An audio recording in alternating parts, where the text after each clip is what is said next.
Just honored to be here. Excited. Our players are certainly excited. Indianapolis has been a spot of a lot of college championships I've been able to watch growing up, and excited to be able to play in such a great venue. And sounds like we're very fortunate we're not going to be playing outside based on the weather that I'm hearing about. But our guys are excited and getting back to work and ready to take another shot and go play these guys, and got a lot of respect for Alabama and Coach Saban and everything they've been able to do. And we know that we've got to play one of our best games, and our guys are excited for that opportunity.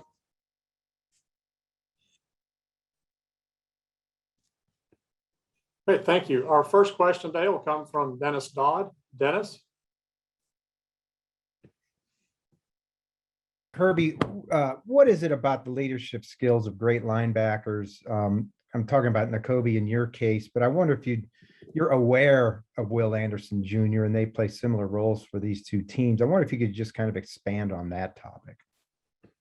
I think that position is a position that ties, the front to the back. And when you're in the middle, it takes extreme toughness to play at that position. And you got to have some coverage skills. You got to understand the defense inside and out. And you certainly can become a very good leader. If you had a quarterback on defense, I think it would be at the linebacker position because they make so many calls. And Will certainly does that. He's exceptional rusher, twitchy, plays so hard, high motor, physical toughness.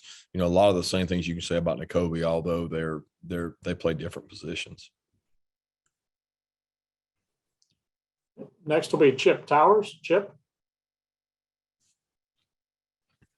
Hey, Coach. I wonder if you could talk about the dynamics of, playing an opponent two times in close proximity. I think you were part of that at Alabama and LSU, and certainly in a game of this magnitude. And if a second part, if you could touch on this, you alluded after the game, talking about Alabama had a 5 or 6 hour head start on getting ready for this game.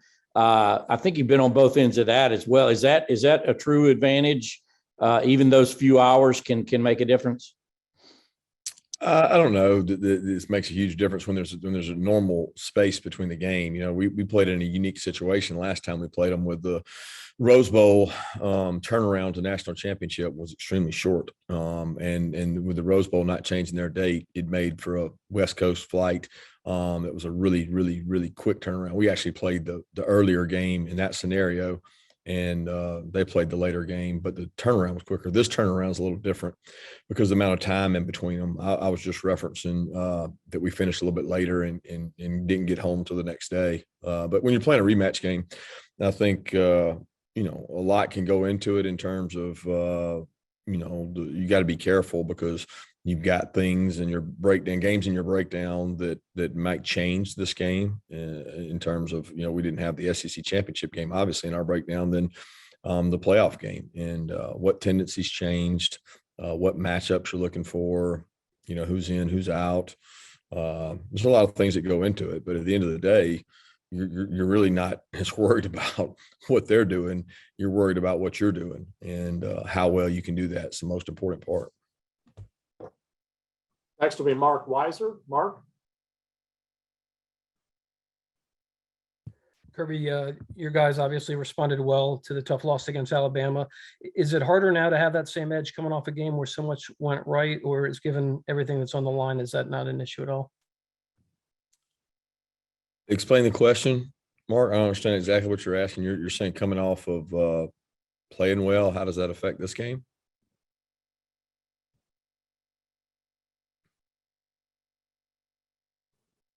Mark? I think you need to unmute. Yeah. And I was saying, because they were coming off a loss that they had maybe more of an edge, wanting to prove something that they were as good as they showed earlier in the year. Yeah, I mean, we're focused on playing them, and this game is irrelevant of the game we just played, and it's really separate from the SEC championship. Other than obviously everybody will be using that tape to look at matchups and look at tendencies and things. But we're certainly we've worked really hard the last 30 days at getting better at us, and it was never about Michigan or Alabama or Cincinnati. It was about us, and that doesn't change on who your opponent is. You try to scheme to find matchups, but at the end of the day, we've been trying to get our players better, regardless of who we're going to play. Next will be Anthony Dasher. Anthony. Hey, Coach. Good morning, afternoon, whatever it is now. I just double check on Brock Bowers. I know you touched on him. He had kind of dinged his shoulder a little bit a couple weeks ago. See if you had any further word on him. No, Brock's good. He was good in the game. He's that same shoulder has bothered him all year. To be honest, it's not like it's something new that just came up. I mean, it bothers him from time to time at practice. It happens to a lot of our players, to be honest with you. I had it when I played. So it's something you have to, just deal with. And in the off season, we'll get to look at it and see if it needs to be repaired and surgically, or whether or not it's something that he can rehab and continue to strengthen the muscles around it. But it's not, he's a football player. I mean, it's not going to go away in season. So a lot of our guys are dealing with that. Next will be Laine Higgins. Laine.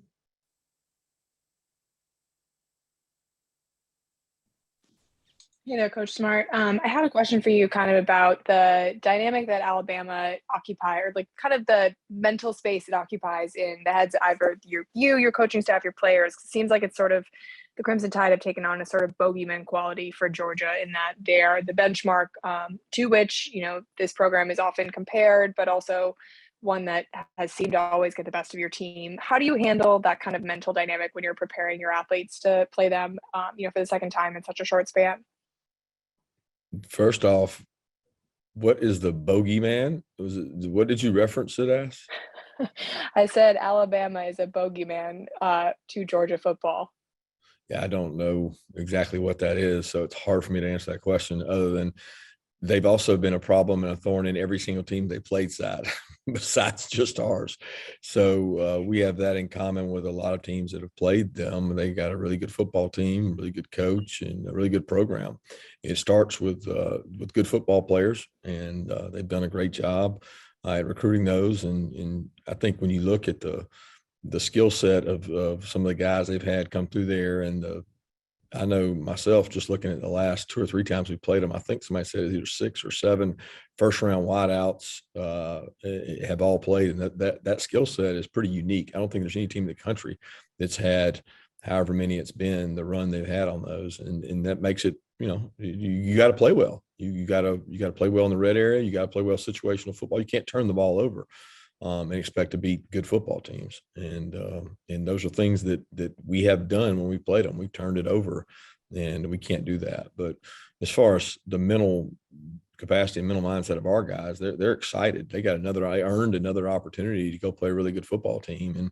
And we've got a really good football team. So our guys are physical, excited, and looking forward to this opportunity on the biggest stage there is. Next will be Mark Schlabach. Mark. Kirby, you guys didn't get much pressure on Bryce Young in the first meeting. What can you do to change that, and how important of a dynamic is that in this game?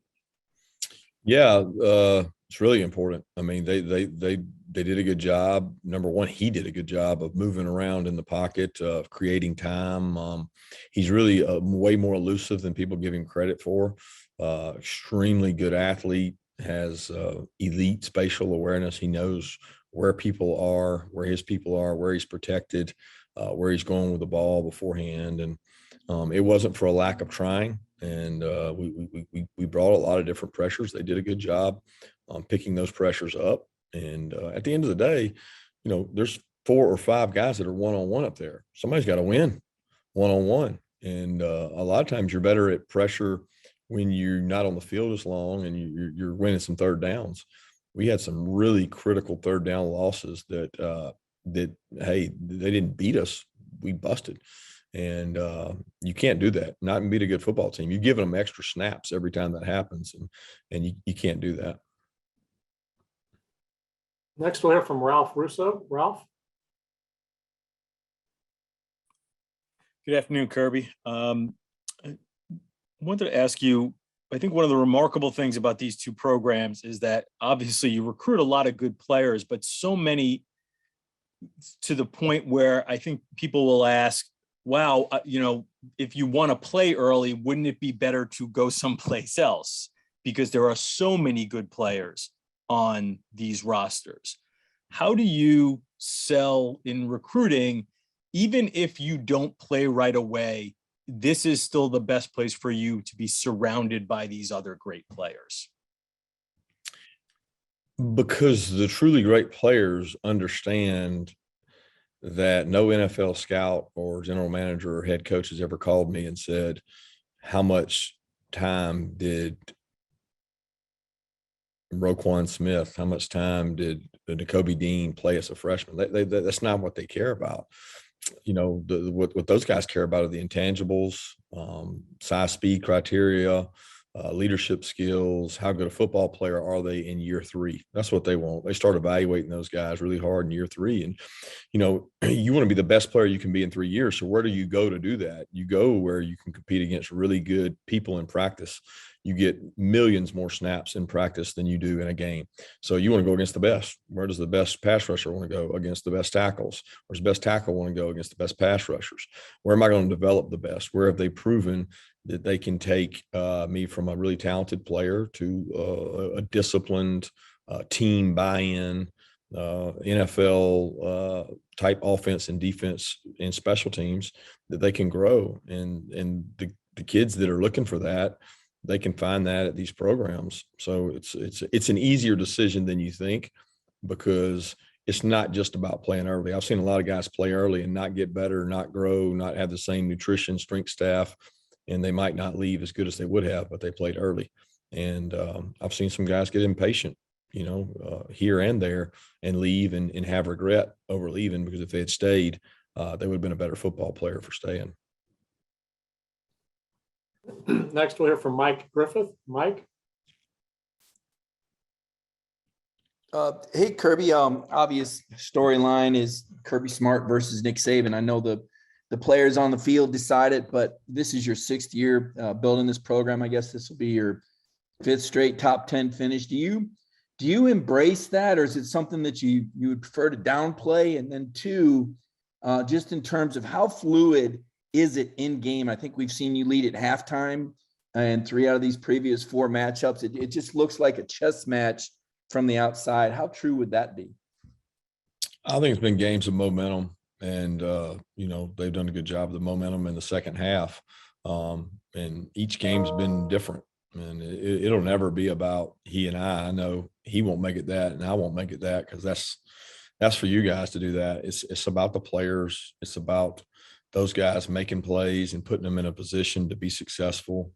And the guys the players that make the meaningful plays, the plays that are conversions, the red areas, the turnovers or not turnovers, the explosive plays, that determines the outcome of games. Not he and I.